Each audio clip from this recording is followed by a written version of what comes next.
About 10 years ago, I was made aware that there's a different way to read some of these biblical texts. And the way that I came into it was to be presented with the idea that Jesus told parables, right? One of the most famous parables is the Good Samaritan. And we're pretty good at reading parables, right?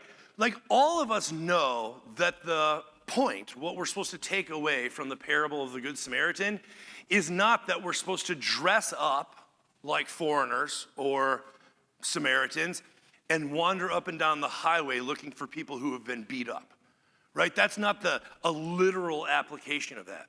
That when a parable, and at the end, the person who presents the parable, in this case Jesus, says, go and do likewise, the story didn't have to be literal.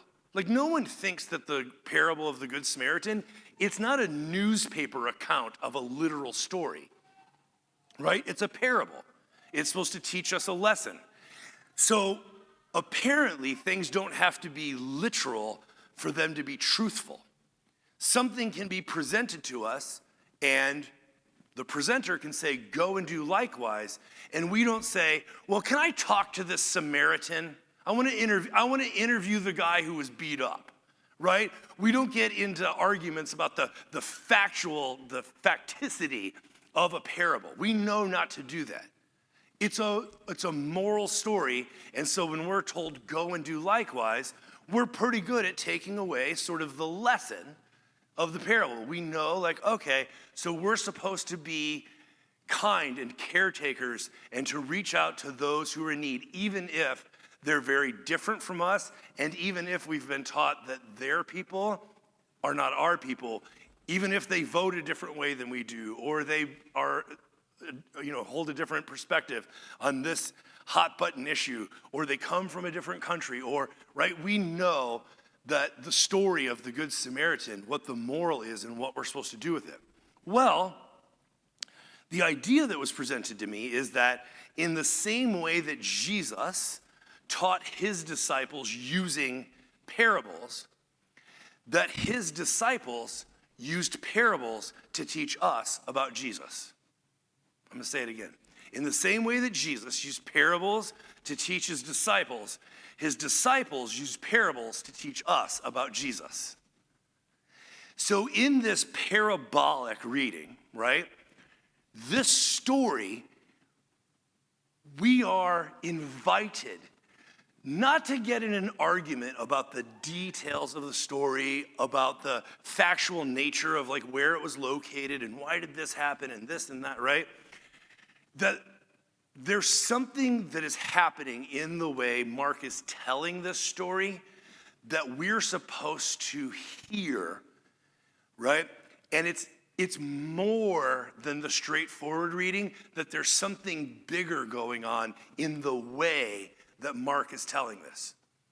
So I'm not saying these events didn't happen. I'm not arguing about any of that. I'm saying that in the way Mark is teaching us, if you read this parabolically as a parable, it gets really interesting. I like this parabolic reading. There's so many layers of imagery and symbolism that Mark has tucked in here that it's really fascinating not to get bogged down in the details of the straightforward reading. Like, the parabolic reading not only releases us from getting bogged down in those details, but it calls us to say there's something more going on in Jesus' ministry than just the deliverance of one person. In a parable reading, that one person is a stand-in for something much bigger, the people of God maybe, or people who are oppressed and chained up, bound by these tormenting demonic forces. And there's a hint at liberation in the Egypt narrative, and that Mark is getting us ready for a new kind of Exodus story. In the same way that God delivered God's people out of Egypt, that God is going to deliver God's people from this present captivity.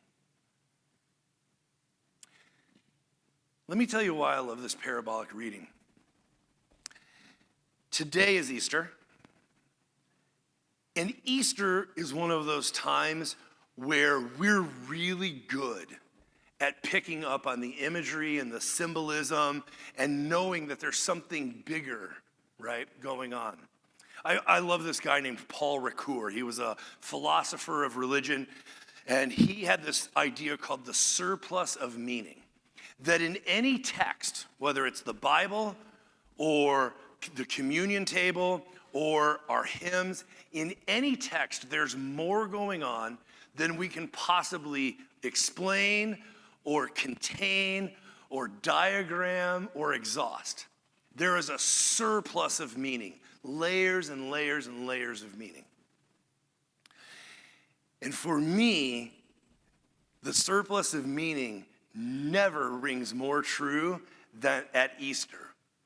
When we get to say things like, life conquered death, that life continues after death, that death does not have the final word, and that death has no victory over life.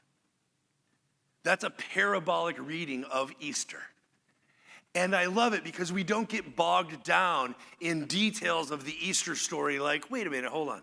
So when they showed up, so the stone had been rolled away. Who rolled it away?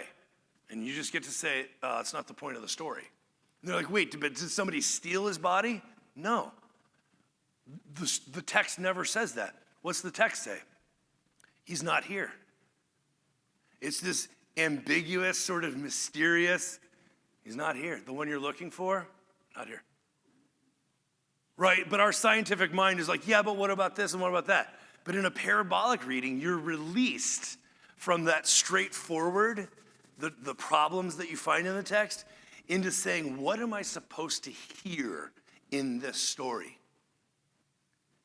And today on Easter, we have a gift of this text of this holiday that reminds us every spring when the days get a little longer, right? And the sun, it greets us in the morning. We have this cultural and religious reminder. Life goes on. Life is good. Death is not the victor. It doesn't have the final word.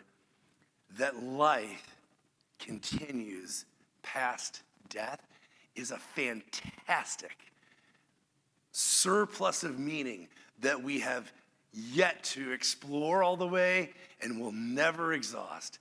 And it gives me great joy on days like this to say, there is hope.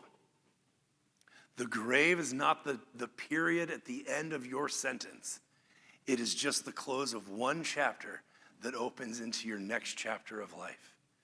We are invited to be an Easter people who live in the light and the goodness of God's love, knowing that no level of oppression, of torment, of illness, of disappointment, of struggle can have victory over the hope that is for us in what God provides. And that's good news.